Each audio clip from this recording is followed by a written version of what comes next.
नमस्कार रणवीर जी, नमस्कार विकास जी। नमस्कार भाई, नमस्कार। साहब क्या मुद्दा है हड़ताल का? हड़ताल के मुद्दे तो काफी है, लेकिन अभी हम दो मांगों को ज्यादा लेके चल रहे हैं। ठीक है एक जी। तो हीरो फोर जो गाड़ियां हैं उनको दिल्ली में डीजल गाड़ियों को बंद कर रखा है। ठीक है दूसरा जी। ये ग्रीन टैक्स का अभी बढ़ा भी दिया, और पहले भी यूरो 6 गाड़ियों पे ग्रीन टैक्स का ये था कि पहले यूरो 6 गाड़ियों में नहीं लगेगा। तो यूरो टैक्स 6 गाड़ी हमने ली थी, तो 5 से 7 लाख रुपए महंगी गाड़ी दे रखी है, और एक गाड़ी का 2 रुपये किलोमीटर का कॉस्ट आ रहा है हमारा। लगभग एक गाड़ी बेंगलुरु तक जाके आती है तो 5,000 रुपये का हमारा लॉस है। इसलिए हमने ये इसके खिलाफ ये 3 दिन का सांकेतिक हड़ताल की है। अगर हमारी मांगे नहीं मानती है गवर्नमेंट, तो ये तो अभी ये 3 दिन की सांकेतिक हड़ताल है, फिर हम पूरे भारत में एक हड़ताल करेंगे। इसमें मुद्दे तो काफी है, हर जगह लूटा जा रहा है गाड़ी मालिक को। ये बेईमान सरकार है।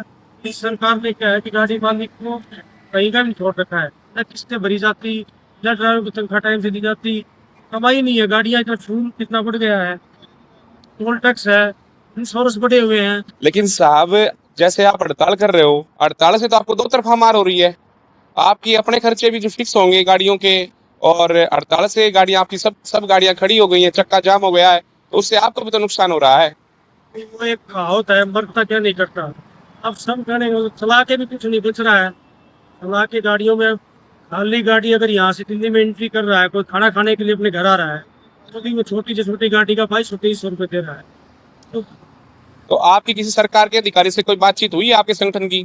कल हमारे जो all India Congress, Bharat transport welfare और जितनी भी तमाम संस्थाएं हैं, वहाँ जाके सचिवालय में मीटिंग था। वहाँ पे भी सिर्फ मोदी को देने का काम किया। उन्होंने बोला कि सुप्रीम कोर्ट का मामला है, हम सुप्रीम कोर्ट में आपका पक्ष रखेंगे और वो आपकी हेल्प करेंगे। तो ये तो एक लॉलीपॉप है, इससे कोई फायदा नहीं होना। तो वो वार्ता विफल रही आपकी? बोली कह सकते हैं, या तो उनके हाथ में एक तो यूरो 4 गाड़ियों का तो कम से कम दिल्ली गवर्नमेंट के था, तो उनको ये यूरो 4 का तो एक तो मानना चाहिए था हमारा। लेकिन उन्होंने दूसरा बोल दिया कि इक्वाई से करवा के देंगे। इक्वाई जो भी है, ये अपनी संस्था बना रखी है बहुत सारी इन्होंने, वो उस पर टोपी पड़ा देता है, उस पर पड़ा देता है, बड़ा कुछ नहीं। तो साहब, जैसे अगर आपकी, जैसे आपने बताया कि वार्ता विफल रही, तो कल आपकी हड़ताल का आखिरी दिन है, 3 दिवसीय हड़ताल कल आपकी खत्म हो जाएगी रात को, उसके बाद आपका क्या प्लान है? अभी तो ये क्या है कि दिल्ली के लिए ही ये हड़ताल रखी गई थी, दिल्ली के अंदर ये 3 दिन की सांकेतिक हड़ताल।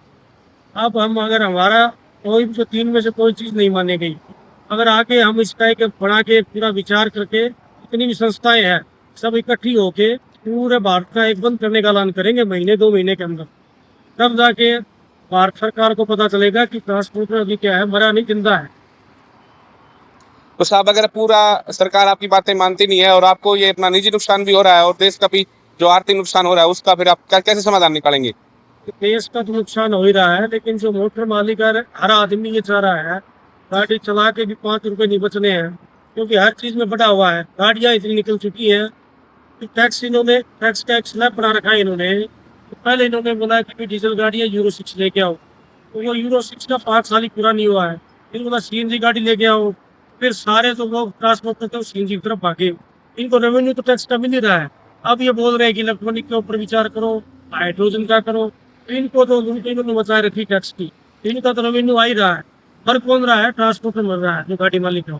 तो अब की बार आपकी लड़ाई आर पार की रहेगी, चाहे कितना ही नुकसान उठाना पड़े, आप हड़ताल खत्म नहीं करेंगे? अभी तो 3 दिन की तो लास्ट दिन है हमारा। इसके बाद जितनी भी संस्थाएं हैं, जितनी भी जो संस्थाएं हैं नेशनल लेवल पे, लोकल लेवल पे, सभी से एक विचार विमर्श करके 1 महीने 2 महीने का टाइम रख के ग्राउंड लेवल के ऊपर हम करेंगे उस चीज को। फिर जाके हम एक टाइम रखेंगे निश्चित, उसमें कोई भी टाइम नहीं रहेगा, अनिश्चित काल हड़ताल रहेगी हमारी। ठीक है विकास जी, आपने समय दिया उसके लिए धन्यवाद।